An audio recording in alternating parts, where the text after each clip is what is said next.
Om Swastiastu. Selamat pagi anak-anak, selamat berjumpa lagi bersama Bu Komang di pembelajaran tematik tema 5, subtema 3, pembelajaran 1, pembelajaran 2, dan pembelajaran 3. Nah, sebelum pembelajaran dimulai, marilah kita berdoa terlebih dahulu. Semoga di pembelajaran nanti dapat berjalan lancar dan bermanfaat bagi kita semua. Berdoa dimulai. Berdoa selesai. Anak-anak, adapun tujuan pembelajaran hari ini, yang pertama, siswa mampu menemukan makna kosakata serta melengkapi peta pikiran pada teks non-fiksi. Yang kedua, siswa mampu menjelaskan hubungan rantai makanan dengan jaring-jaring makanan. Yang ketiga, siswa mampu menentukan ide penciptaan gerak tari dan properti. Yang keempat, siswa mampu menjelaskan pengaruh letak geografis terhadap kehidupan sosial budaya masyarakat, serta yang terakhir mampu menjelaskan persatuan dan kesatuan dalam kehidupan sosial budaya. Anak-anak, untuk lebih jelasnya, mari kita perhatikan tayangan berikut ini. Ya, baiklah anak-anak, sekarang kita belajar tentang menemukan makna kosakata serta melengkapi peta pikiran. Yang perlu diperhatikan yaitu pertama, kosakata dapat dicari maknanya dalam Kamus Besar Bahasa Indonesia atau disingkat dengan KBBI. Yang kedua, informasi yang sudah ditemukan dapat diringkas dengan menggunakan peta pikiran. Yang ketiga, peta pikiran dapat disajikan dengan cara yang kreatif dan menarik. Itulah salah satu cara menemukan makna kosakata. Nah, selanjutnya kita akan membuat pertanyaan teks non-fiksi. Yang perlu diperhatikan, contoh penggunaan kata tanya berikut. Yang akan kita gunakan kata tanya apa, mengapa, di mana, kapan, bagaimana, dan siapa. Dan begitu juga dengan contoh kalimatnya. Kata tanya apa? Itu contoh kalimatnya, apa yang dimaksud dengan ekosistem. Kata tanya mengapa? Contoh kalimatnya, mengapa ekosistem harus dijaga. Kata tanya di mana? Contoh kalimatnya, di mana ekosistem air tawar berada? Untuk kata tanya kapan, contoh kalimatnya kapan terjadi perubahan ekosistem. Dan kata tanya bagaimana, contoh kalimatnya bagaimana terjadinya perubahan ekosistem. Dan yang terakhir kata tanya siapa, contoh kalimatnya siapa yang bertanggung jawab menjaga keseimbangan ekosistem. Itulah kata tanya yang dapat digunakan untuk membuat kalimat pertanyaan teks non-fiksi. Selanjutnya kita akan menyimpulkan informasi dari teks non-fiksi. Menyimpulkan itu berarti menyajikan informasi berdasarkan apa yang telah kita uraikan. Selanjutnya, untuk menyimpulkan informasi dari teks non-fiksi, anak-anak dapat mengacu pada hasil identifikasi teks non-fiksi berupa ide-ide pokok teks. Nah, itulah tadi salah satu cara menyimpulkan informasi dari teks. Baiklah anak-anak, pelajaran selanjutnya yaitu rantai makanan dan jaring-jaring makanan. Yang pertama kita belajar tentang rantai makanan. Apa itu rantai makanan? Rantai makanan adalah hubungan yang khas antara sekelompok produsen dan konsumen. Kebergantungan antar makhluk hidup dan lingkungannya merupakan bagian dari kehidupan di dalam ekosistem. Nah, Makhluk hidup yang dapat membuat makanan sendiri itu disebut dengan produsen. Sedangkan makhluk hidup yang memakan makanan tanpa bisa membuat sendiri disebut konsumen. Konsumen memakan tumbuhan, konsumen tersebut dinamakan herbivora. Konsumen memakan hewan sebagai sumber energinya itu dinamakan karnivora. Ada juga konsumen yang memakan baik tumbuhan maupun hewan yang dinamakan omnivora. Perhatikan di sini gambar rantai makanan yang ada pada ekosistem sawah. Padi sebagai produsen, sedangkan tikus sebagai konsumen. Begitu juga dengan ular dan burung elang. Itulah yang namanya rantai makanan. Nah, selanjutnya kita akan belajar tentang jaring-jaring makanan. Apa itu jaring-jaring makanan, anak-anak? Nah, jaring-jaring makanan adalah kumpulan dari beberapa rantai makanan di dalam sebuah ekosistem.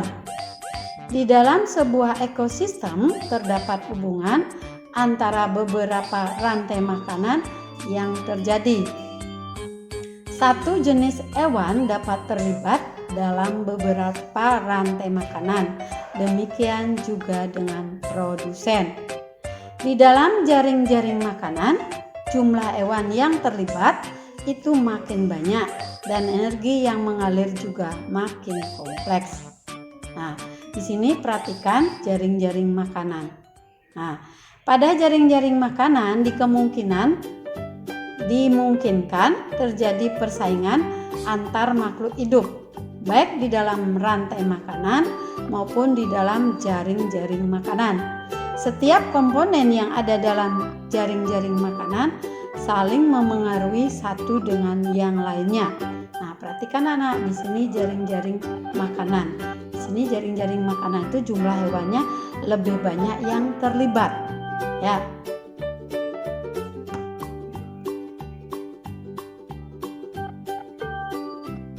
Nah, selanjutnya kita belajar tentang pengaruh perubahan lingkungan terhadap keseimbangan ekosistem.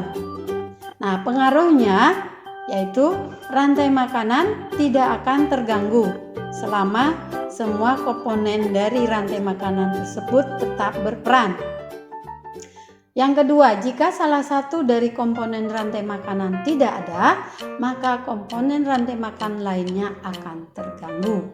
Itulah tadi pengaruh perubahan lingkungan terhadap ekosistem. Ya. Selanjutnya kita belajar tentang ide penciptaan gerak tari dan properti tari. Tari merupakan karya seni yang mengungkapkannya melalui gerakan.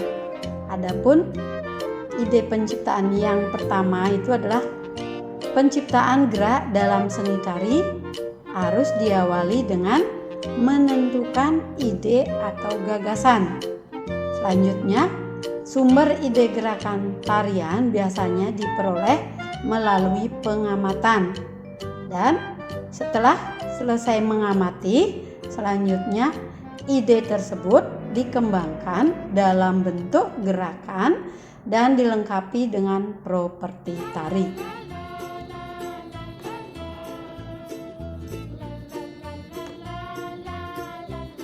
Anak-anak perhatikan gambar tari merak dan tari kuda lumping. Tari merak itu menceritakan tentang gerak-gerik dan perilaku burung merak jantan yang memainkan bulunya untuk memikat merak betina. Nah, properti tari merak yang digunakan yaitu pakaian penari memiliki motif seperti bulu burung merak. Nah, yang kedua yaitu tari kuda lumping. Itu merupakan tarian yang menggunakan properti kuda-kudaan yang terbuat dari anyaman bambu serta ditunggangi oleh penari. Nah, Tari kuda lumping menggambarkan kegagahan pasukan kuda. Gerakannya menirukan gerakan kuda dalam peperangan. Adapun properti kuda yang digunakan itu dimaknai sebagai simbol keberanian, kekuatan, dan sifat pantang menyerah. Itulah tadi makna dari tari merak dan kuda lumping serta properti yang digunakan. Selanjutnya, kita belajar tentang pengaruh letak geografis terhadap kehidupan sosial budaya masyarakat. Nah, adapun pengaruh letak geografis terhadap kehidupan sosial budaya masyarakat, yaitu pengaruhnya itu letak strategis Indonesia memberikan keuntungan sebagai berikut. Pertama, terjadinya alkulturasi atau percampuran budaya. Yang kedua, memudahkan penyebaran budaya Indonesia ke luar negeri. Yang ketiga, pengaruhnya yaitu letak strategis Indonesia yang memberikan kerugian sebagai berikut. Hanya banyaknya budaya daerah yang tersingkirkan akibat masuknya budaya asing. Itulah pengaruh keuntungan dan kerugiannya.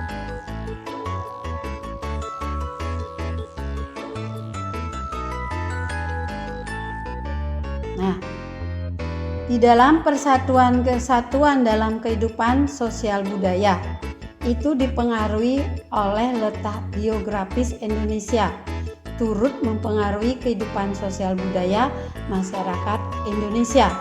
Nah, di samping itu juga masyarakat Indonesia terdiri atas suku, budaya, agama, dan latar belakang yang berbeda-beda. Meskipun beraneka ragam, Indonesia tetap merupakan satu kesatuan. Nah, di sini perhatikan gambarnya, Anak. Keragaman latar belakang tidak menghalangi persatuan dan kesatuan dalam kehidupan bermasyarakat. Anak-anak, sekian pembelajaran kita hari ini. Sebelum ditutup pembelajarannya, mari kita bersama-sama membuat kesimpulan. Nah, yang pertama, di dalam menemukan makna serta melengkapi peta pikiran dapat dicari maknanya dalam Kamus Besar Indonesia. Yang kedua, hubungan rantai makanan dan jaring-jaring makanan itu sesuai dengan ekosistem masing-masing. Nah, di dalam ekosistem komponen-komponen yang ada itu harus seimbang. Yang ketiga, penciptaan gerak dalam seni tari itu diawali dengan menentukan ide atau gagasan. Yang keempat, adapun pengaruh letak geografis terhadap kehidupan sosial budaya masyarakat dianggap sangat strategis dan menguntungkan bagi bangsa Indonesia. Yang kelima, persatuan dan kesatuan dalam kehidupan sosial budaya dengan cara saling menghormati, saling bergotong royong, bekerja sama, membantu bencana alam, dan menghargai kebudayaan suku lain.